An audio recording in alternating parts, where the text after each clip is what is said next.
আজ কিন্তু সকাল শুরু করব খাবার দাবার দিয়ে নয়, একদম সোজা বিটের রস দিয়ে। বিটের রস খাওয়া কিন্তু খুব ভালো, রক্ত হয়। তো আমি সকাল সকাল করে নিয়েছিলাম বিটগুলো কুচিয়ে জুস মতো। তো আমার সাথে কিন্তু আজকে মামাইও বিটের রস খাবে।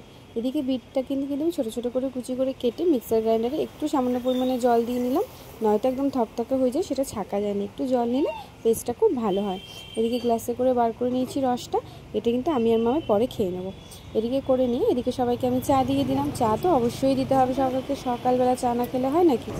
শুভ সকাল বন্ধুরা, আমি দেবজানি, আমার মিনি ব্লগে সবাইকে স্বাগত। এদিকে মামাইকে খাইয়ে নিলাম দুধ বিস্কুট, আর তারপরে চলে আসলাম এদিকে। আমরা এই বিটের রসটা বার করে দিয়েছি এটা খাবো বলে।